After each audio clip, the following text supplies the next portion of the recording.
여호와의 사자가 길갈에서부터 복임으로 올라와 말하되 내가 너희를 애굽에서 올라오게 하여 내가 너희의 조상들에게 맹세한 땅으로 들어가게 하였으며 또 내가 이르기를 내가 너희와 함께한 언약을 영원히 어기지 아니하리니 너희는 이 땅의 주민과 언약을 맺지 말며 그들의 제단들을 헐라하였거늘 너희가 내 목소리를 듣지 아니하였으니 어찌하여 그리하였느냐. 그러므로 내가 또 말하기를 내가 그들을 너희 앞에서 쫓아내지 아니하리니 그들이 너희 옆구리에 가시가 될 것이며 그들의 신들이 너희에게 올무가 되리라 하였노라. 여호와의 사자가 이스라엘 모든 자손에게 이 말씀을 이르매 백성이 소리를 높여 운지라. 그러므로 그곳을 이름하여 복임이라 하고 그들이 거기서 여호와께 제사를 드렸더라. 하나님의 말씀입니다. 하나님께 감사합니다. 네, 사사기 1장은 가나안 땅의 민족들을 다 쫓아내지 못했다는 것을 기록하는 역사적인 서술 또는 군사적인 서술이다라고 말을 할 수가 있습니다. 그래서 1장은 유다 지파로부터 시작된 이야기가 모든 지파들의 정복전쟁에서 실패했다라는 내용을 우리에게 알려주고 있습니다. 그리고 2장은 가나안의 우상들을 버리지 못한 사건들을 기록하는 이제 종교적인 또 신학적인 서술이라고 말을 할 수가 있습니다. 사사기를 읽는 우리들은 이러한 사사기의 내용들을 보면서 이스라엘이 완전히 가나안 땅을 정복하지 못했다라는 사실을 우리는 보게 됩니다. 그리고 한편으로는 약간의 답답함을 느끼기도 합니다. 하나님께서 베풀어 주신 은혜와 기적이 얼마나 큰데 왜 그 일을 계속 그렇게 잊어버리고 하나님을 신뢰하지 못하는가라는 이러한 의문과 그들에 대한 답답함이 우리 안에 들기 마련입니다. 그러나 사실 우리는 이미 이루어진 일에 대한 기록과 그에 대한 평가를 가지고 사사기를 보고 있기 때문에 그들의 행동이 불순종이었다라는 그런 결론을 쉽게 내릴 수 있을지 모르겠습니다. 그러나 실제 우리의 삶에서도 이것이 순종인지 불순종인지 판단이 어려울 때가 있고 또 부족함은 알지만 잘 안 될 때도 있으며 또 우리는 나름대로의 신앙생활을 열심히 노력하고 있다라고 우리의 삶을 보며 우리는 말할 것입니다. 이스라엘 백성들은 그들 나름대로 최선을 다했습니다. 그리고 가나안 땅을 정복했습니다. 여호수아가 죽고 하나님이 행하신 일을 아는 자들이 다 죽었지만 그 후손들은 자신들에게 주어진 정복 사명을 이어받아서 그 사명을 진행시켜 나갔습니다. 하지만 철병거를 가진 민족이 있어서 그들을 쫓아내지 못할 뿐이었습니다.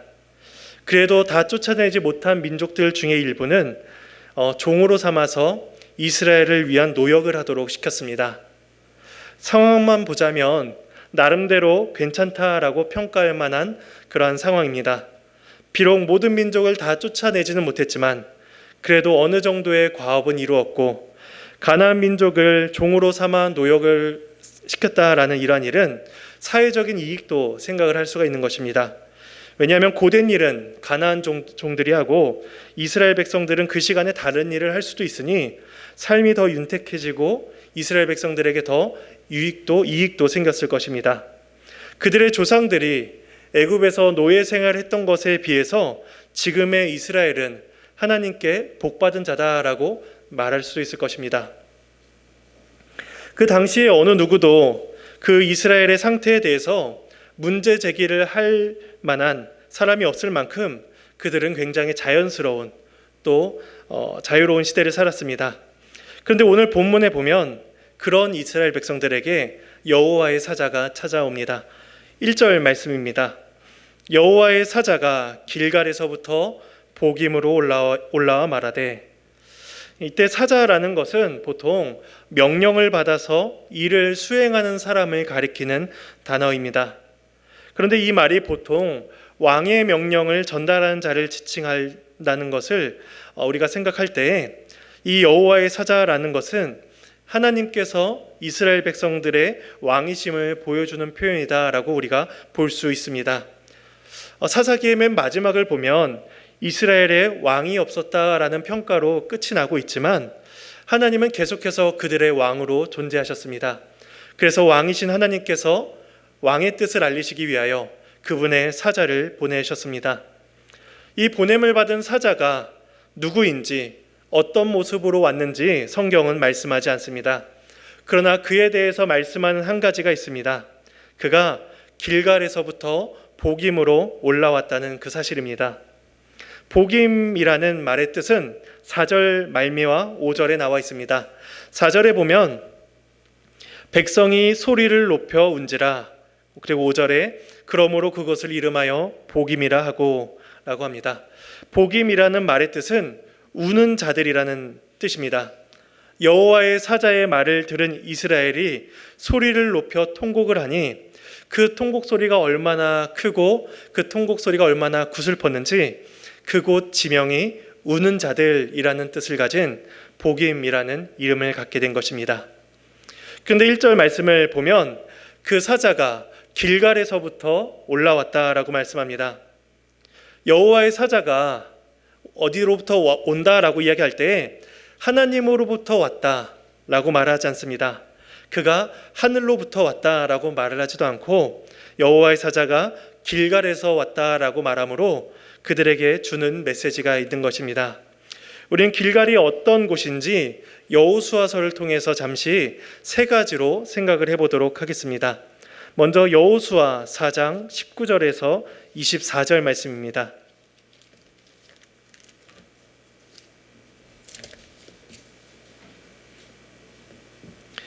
구약성경 324페이지입니다.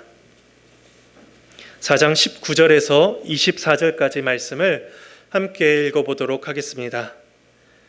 첫째 달 10일에 백성이 요단에서 올라와 여리고 동쪽 경계 길갈에 진침해 여호수아가 요단에서 가져온 그 12돌을 길갈에 세우고 이스라엘 자손들에게 말하여 이르되 후일에 너희의 자손들이 그들의 아버지에게 묻기를 이 돌들은 무슨 뜻이니까 하거든 너희는 너희의 자손들에게 알게 하여 이르기를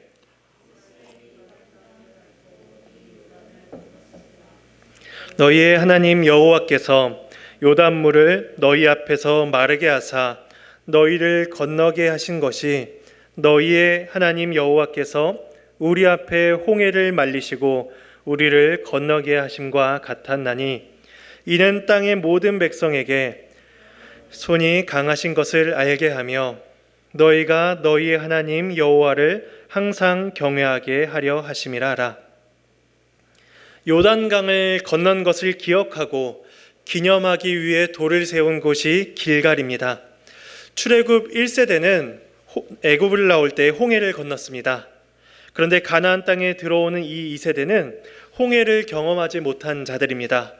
그래서 23절에 말씀하듯이 1세대를 홍해를 건너게 하신 것과 같이 동일하게 2세대도 요단을 건너가게 하심으로써 출애굽 때에나 지금 가나안 입성 때에나 하나님께서 그들을 이끌고 인도하고 계시다라는 사실을 그들에게 알려주십니다. 그리고 그 일의 결과가 어떠한가 하면은 24절에 하나님의 손이 강하신 것이 드러나는 것이며 그 일로 말미암아 하나님을 경외하는 일이 나타나야 되는 것입니다. 이것이 길갈에서 있었던 첫 번째 사건이며 의미인 것입니다. 두 번째가 이어지는 여호수아 5장 7절에서 9절 말씀을 통해서 알 수가 있습니다. 5장 7절에서 9절 말씀을 함께 읽어보겠습니다. 그들의 대를 잇게 하신 이 자손에게 여호수아가 할례를 행하였으니 길에서는 그들에게 할례를 행하지 못하였으므로 할례 없는 자가 되었음이었더라. 또 그 모든 백성에게 할례 행하기를 마침에 백성이 진중 각 처소에 머물며 낫기를 기다릴 때에 여호와께서 여호수아에게 이르시되 내가 오늘 애굽의 수치를 너희에게서 떠나가게 하였다 하셨으므로 그곳 이름을 오늘까지 길갈이라 하느니라. 가나안 땅에 들어온 이 이스라엘 백성들은 언약의 표시인 할례를 아직 받지 못한 자들입니다.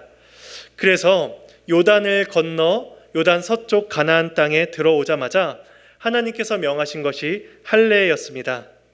할례를 행한 이후에 낫기를 기다리는 동안은 전쟁을 하기가 불가능하기 때문에 이때 가나안 민족이 쳐들어온다면 굉장히 위급한 상황인데도 불구하고 하나님께서 할례를 명하십니다.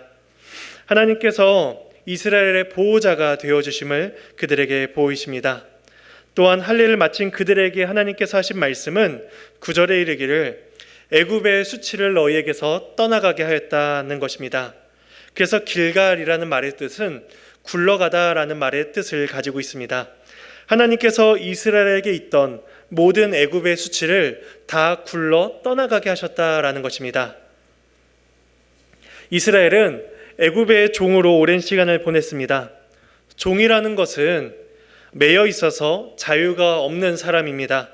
자신의 의지를 드러내지 못하고 주장하지 못하고 주인의 명령에 따라 사는 자들이 바로 종입니다. 애굽이 하나님이 세우신 나라와 대비된다는 면에서 이스라엘은 세상의 노예였고 죄의 매인 자들이었던 것입니다. 하나님께서는 죄의 종이었던 이스라엘을 구원하셨고 그들이 겪었던 모든 죄와 수치들을 해결해 주셨습니다. 그래서 이제 그들은 죄의 종이 아니라 자유자로 그들은 부름을 받게 된 것입니다. 이것이 길갈에서의 할례로 드러난 두 번째 사건입니다. 그리고 할례는 길갈에서의 세 번째 일로 연결이 됩니다. 여호수아 5장 10절 바로 이어서 보도록 하겠습니다. 10절입니다. 또 이스라엘 자손들이 길갈에 진쳤고 그달 14일 저녁에는 여리고 평지에서 유월절을 지켰으며, 성경의 기록에 의하면 본문에서 행해진 이 유월절은 세 번째로 행해진 것입니다. 첫 번째는 애굽에서 유월절이 처음으로 제정이 되었을 때 행해졌습니다. 출애굽기 12장 말씀이죠. 두 번째는 시내 광야에서 시내산을 떠나기 전에 지켜졌습니다. 민수기 9장의 말씀입니다. 그리고 그 이후 광야 38년 동안에 유월절이 지켜졌다라는 기록이 따로 언급이 되지 않고 있습니다. 그래서 우리가 앞서 보았던 할례를 행한 것은 유월절 예식을 위한 준비 의식이었다라고도 볼 수가 있는 것입니다. 이 유월절은 역사적으로는 애굽의 노예 생활에서 해방이 된 사실을 기념하는 사건이며, 영적인 측면에서는 어린 양의 피로 이스라엘이 죽음에서 벗어나 구원을 받은 것을 보여주는 큰 예시인 것입니다. 이스라엘은 길갈에서 유월절을 행함으로 애굽에서 유월절로 행해졌던 그 구원이 가나안 땅에 도착된 것으로서 성취되었음을 그들은 증거하고 보이고 있는 것입니다. 이처럼 가나안 땅에 들어온 이 일은 어린 양의 피로 인해서 구원받은 자들에게만 이루어지는 일인 것입니다. 이처럼 길갈은 가나안 땅에 들어온 이스라엘 백성들에게 베푸신 하나님의 은혜를 기억하게 합니다. 하나님의 일하심이 생생하게 떠오르는 곳이 바로 길갈인 것입니다. 그래서 오늘 본문으로 돌아오면 사사기 본문에서 여호와의 사자가 길갈에서부터 복임으로 올라왔다라는 것은 하나님께서 이스라엘에게 베푸신 그 모든 은혜들을 상기시키시기에 또 증거하시기에 충분한 장소인 것입니다. 그런데 1절을 마저 보면 1절은 약속의 성취와 미래적인 약속으로 이루어져 있습니다. 1절입니다. 내가 너희를 애굽에서 올라오게 하여 내가 너희의 조상들에게 맹세한 땅으로 들어가게 하였으며 라고 말씀합니다. 가나안 땅에 들이시겠다, 조상들에게 맹세한 땅이다, 그 모든 일들은 지금 이미 그들에게 실현이 되고 성취가 된 약속이었습니다. 이것은 여호와의 사자가 길갈에서 올라왔다라는 이 사실 하나만으로도 그들에게 충분한 증거가 되는 하나님의 말씀이었습니다. 그리고 하나님께서는 이미 성취하신 이 약속을 근거로 미래적인 약속도 그들에게 주십니다. 1절 말미의 내용입니다. 또 내가 이르기를 내가 너희와 함께한 언약을 영원히 어기지 아니하리니 라고 말씀합니다. 가나안 정착을 이미 그들에게 보여주셨습니다. 하나님의 약속의 성취와 하나님의 신실하심을 이미 그들에게 똑똑히 보이셨습니다. 그리고 그것을 너희 눈으로 보았듯이 이제 하나님께서 이스라엘과 맺으신 언약을 어기지 아니하시겠다, 영원히 떠나지 아니하시겠다라고 말씀하시는 것입니다. 그러니 이미 이루어진 약속을 근거로 또한 약속하시니 이것보다 더 확실한 보증이 어디 있을까요? 하나님께서 이제 언약을 맺은 이스라엘 백성들에게 명하신, 요구하신 내용이 2절 상반절에 나옵니다. 너희는 이 땅의 주민과 언약을 맺지 말며 그들의 제단들을 헐라 하였거늘. 하나님께서 명하신 것은 가나안과 언약을 맺지 말고 그들의 제단들을 다 헐라라는 것이었습니다. 하나님께서 명하신 이 명령은 신앙적인 면과 관계된 일이었습니다. 만일에 하나님을 주로 믿고 고백하는 이방인이 있었다면 그들은 하나님의 공동체 안으로 얼마든지 들어올 수가 있었을 것입니다. 그 중에 예가 라합이나 룻과 같은 이방인들을 우리가 떠올릴 수가 있죠. 그러나 그러한 몇 명의 사람들을 제외하고는 가나안 민족들은 모두 하나님의 능력을 듣고도 또 보고도 하나님 앞에 나오질 않았습니다. 오히려 그들의 마음을 강팍하게 하였고 하나님의 나라에 대해서 그들은 대적한 자들입니다. 그래서 하나님께서 그들을 진멸하라라고 명령하신 것입니다. 1절에서 하나님께서 베푸신 은혜가 서술되고 2절에서 하나님께서 그 은혜를 베푸신 이스라엘 백성들에게 마땅히 행해야 될 바를 요구하고 계시는데 이어지는 이스라엘 백성들의 반응은 불순종이었습니다. 2절을 마저 보도록 하겠습니다. 너희가 내 목소리를 듣지 아니하였으니 어찌하여 그리하였느냐. 하나님의 크신 은혜에 반해서 이스라엘은 순종하지 않고 있었던 것입니다. 철병거가 있어서 가나안 민족을 다 쫓아내지 못한 어쩔 수 없었던 일들, 가나안 민족을 죽이지 않고 그들을 종으로 삼아 노역을 시켰던 모든 일들, 그 모든 것들을 하나님께서 불순종이다라고 평가하시는 것입니다. 분명히 가나안 땅을 얻었습니다. 그리고 어쩔 수 없는 일에 대해서는 합리적인 판단을 해서 전쟁의 피해를 줄일 수가 있었습니다. 또한 그들을 종으로 써서 사회적인 이익을 얻는 경제성도 취할 수가 있었습니다. 이스라엘 백성들은 지혜로운 사람들이다라고 말할 수가 있는 것이죠. 오늘날도 이렇게 하는 사람이 있다면 충분히 이익을 얻었다, 충분히 세상에서 지혜롭게 행동했다라고 말할 것입니다. 그런데 하나님께서는 그들을 향하여서 불순종이다라고 한마디의 판결을 내리십니다. 설교 노트에 보시면 신명기 7장 1절 말씀을 넣어드렸습니다. 7장 1절에 이렇게 말씀하십니다. 곧 너보다 많고 힘이 센 7 족속을 쫓아내실 때라고 말씀하십니다. 하나님께서 가나안의 7 족속을 설명하시기를 그들은 너보다 많고 너보다 힘이 세다라고 이미 말씀을 하셨습니다. 이미 가나안 족속은 이스라엘 백성들보다 많고 힘이 센 민족들이었습니다. 원래부터 불가능한 전쟁이었습니다.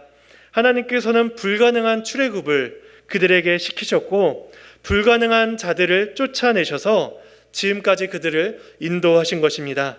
하나님의 은혜로 지금까지 온 자들이 이제 와서는 합리성과 경제성으로 충분히 순종하고 있다라고 생각하고 있으니 하나님께서는 그들의 모든 행위가 순종이 아니고 지혜도 아니고 불순종이다라고 말씀하고 계시는 것입니다.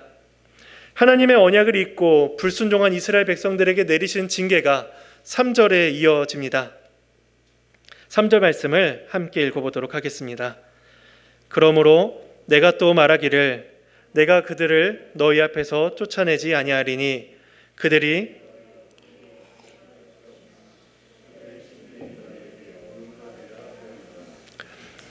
하나님께서 내리신 징계가 나오는데 우리는 세 가지로 이 징계를 구분해 보도록 하겠습니다. 첫 번째는 그들을 너희 앞에서 쫓아내지 아니하시겠다라는 것입니다. 가나안 민족을 이스라엘 백성 중에 그대로 내버려 두시는 것이 이스라엘 백성들에게 징계가 됩니다. 이전에는 가나안 족속을 벌하시겠다, 진멸하시겠다라고 명령하셨던 하나님께서 이제는 그들을 그냥 내버려 두심으로, 이스라엘 백성들을 그냥 내버려 두심으로 징계를 행하십니다. 그래서 이스라엘 백성들은 똑같이 그들을 종으로 삼아 노역을 시키며 그들과 똑같이 이전과 같이 생활을 하게 될 것입니다. 그런데 지금까지와는 별 차이가 없는 생활이다라고 말할 수가 있을 것입니다. 그런데 하나님은 그것이 하나님의 징계다라고 말씀하십니다. 로마서 1장 28절에 보시면 이렇게 말씀합니다. 또한 그들이 마음에 하나님 두기를 싫어하며 하나님께서 그들을 그 상실한 마음대로 내버려 두사 합당하지 못한 일을 하게 하셨으니 라고 로마서에서 말씀하십니다. 로마서는 정욕과 더러움에 거하는 자들, 마음에 하나님 두기를 싫어하는 자들을 하나님께서 그 상태 그대로 그냥 내버려 두셨다라고 말씀합니다. 그들은 그것이 하나님의 징계인 줄을 모릅니다. 자기가 원하는 바를 그대로 똑같이 동일하게 지속하고 있으며 그들은 자유롭게 살고 있다라고 말할 것입니다. 그런데 실상은 하나님께서 그들을 죄와 더러움 가운데 내버려 두시사 하나님께서 그들을 향한 공의를 쌓아가고 있을 뿐입니다. 하나님은 이스라엘 가운데 가나안 지파를 그냥 내버려 두심으로 이스라엘에게 그 죄의 징계를 내리십니다. 두 번째 징계입니다. 그것은 가나안 민족들이 너희 옆구리에 가시가 된다는 것입니다. 히브리어에서는 원어에서는 가시라는 단어가 안 나오고 있는데 번역을 할 때 가시라는 말을 추가해서 번역을 한 것입니다. 그래서 이 징계는 우리가 두 가지 해석으로 생각을 해볼 수가 있습니다. 먼저 가시라는 단어를 빼고 생각을 한다면 이스라엘 백성들이 가나안을 옆구리에 안아 사랑한다라는 것으로 볼 수가 있는 것입니다. 그들이 이스라엘 백성들의 옆구리가 된다는 것이죠. 그래서 이스라엘 백성들은 그 가나안 백성들을 옆구리에 두고 안으며 그들을 사랑하며 가나안 백성들이 이스라엘을 죄짓게 하는 원인으로 존재한다는 것입니다. 근데 또 하나 이 한글 성경 그대로 옆구리에 가시가 된다는 말로도 볼 수가 있습니다. 가시라는 말을 추가한 이유는 민수기 33장 55절 말씀을 근거로 이제 볼 수가 있습니다. 설교 노트에 보시면 이렇게 넣어드렸습니다. 함께 읽어보도록 하겠습니다. 너희가 만일 그 땅의 원주민을 너희 앞에서 몰아내지 아니하면 너희가 남겨둔 자들이 너희의 눈에 가시와 너희의 옆구리에 찌르는 것이 되어 괴롭게 할 것이요 가나안 민족이 가시가 되어 이스라엘의 눈과 이스라엘의 옆구리를 찌를 것이다 라고 말씀합니다. 그러니 가나안 민족들이 이스라엘 백성들을 괴롭게 한다는 것입니다. 그래서 영어 성경 중에 일부는 이 부분을 이렇게 번역을 합니다. 그들이 너희에게 대적이 될 것이니라 라고 번역을 해서 가나안 민족들이 끊임없이 이스라엘 백성들에게 대항한다라고 그렇게 설명합니다. 그러니 가나안 민족들은 죄된 존재로 그들에게 남아있는 것이고 또한 이스라엘 백성들을 대적하는 존재로 남아있는 것입니다. 이것이 하나님께서 그들에게 내리신 두 번째 징계입니다. 세 번째 이스라엘에게 내리신 징계는 3절 말미에 있습니다. 그들의 신들이 너희에게 올무가 되리라 라는 것입니다. 하나님께서는 가나안 민족이 올무가 된다라고 말씀하지 않으십니다. 가나안의 신들이 너희에게 올무가 된다라고 말씀하십니다. 이스라엘이 가나안 땅에서 범죄하고 넘어지는 근본적인 이유는 대개는 신과 관련된 문제입니다. 이스라엘 백성들은 가나안의 신들이 행복과 풍요를 줄 것이다 라고 생각했습니다. 신들이 자신들의 문제를 해결해 줄 것이다 라고 생각한 것이죠. 그런데 오히려 가나안의 신들은 이스라엘 백성들을 옥죄고 넘어뜨리는 원인으로 바뀌어 버렸습니다. 자유함이 있는 생활이 아니라 오히려 이방신에 종속되어 살게 된 것입니다. 행복을 얻기 위해서 그 우상 앞에 제사를 드리고 행복을 얻기 위하여 제물을 바치며 그 앞에서 전전긍긍하며 살게 된 것입니다. 오늘날 현대의 우상 숭배라 하는 모든 것들은 다 이런 성격을 갖습니다. 권력이 최고의 우상이라 여겨 그것을 얻기 위해 우리는 노력을 하지만 권력이 결국 그 사람의 양심을 넘어뜨리곤 합니다. 돈이 최고의 신이라 생각하여 그 돈을 얻기 위해 모든 사람들이 노력을 하지만 결국 그 돈은 그 사람에게 죄를 쌓는 역할로 바뀌게 되는 것입니다. 이처럼 가나안의 신들, 이 세상의 신들은 우리를 하나님 앞에서 넘어지게 하는 올무로 존재하고 말 것입니다. 이처럼 하나님께서 내리시는 징계가 이스라엘 백성들에게 선언이 되었습니다. 그런데 하나님께서 이러한 징계를 내리시는 이유는 이스라엘 백성들을 멸망시키시기 위함이 아니었습니다. 하나님께서는 그 징계를 통하여서 이스라엘 백성들 가운데 죄의 흔적을 남기십니다. 그래서 이스라엘 백성들은 그 징계를 볼 때마다, 그 죄의 흔적을 볼 때마다 그들의 과거를 돌아보고 죄를 깨달으며 하나님을 바라보아야 되는 것입니다. 잠시 히브리서 12장 말씀으로 가보도록 하겠습니다. 히브리서 12장 6절에서 8절 말씀입니다.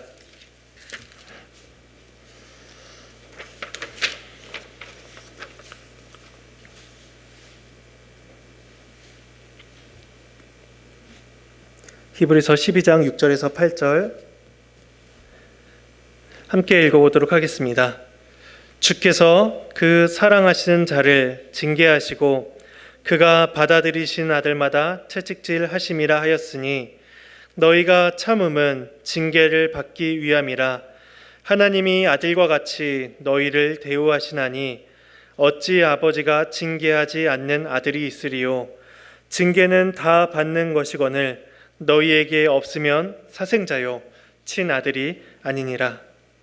하나님께서 이스라엘을 징계하시고 그들에게 채찍을 내리시는 그 이유는 이스라엘 백성들이 하나님의 백성이 되었기 때문입니다. 그래서 하나님은 그들을 징계하셔서 하나님께서 목적하신 바를 이루어 가십니다. 그 목적이 11절에 나와 있습니다. 함께 읽겠습니다. 무릇 징계가 당시에는 즐거워 보이지 않고 슬퍼 보이나 평강의 열매를 맺느니라. 하나님은 우리에게, 이스라엘 백성들에게 그들이 충분히 받을 만한 징계를 주십니다. 그 징계가 지금은 너무 슬퍼 보이고 너무 괴로워 보이나 하나님께서 그 과정을 통하여서 그들에게 열매를 맺게 하십니다. 그래서 하나님의 백성만이 맺을 수 있는 열매, 의의 열매, 기쁨의 열매를 맛볼 수 있게 하시며 그로 인해 하늘의 평강을 맛보게 하십니다. 그 열매들은 우리의 삶 가운데 더욱더 맺어져야 될 것입니다.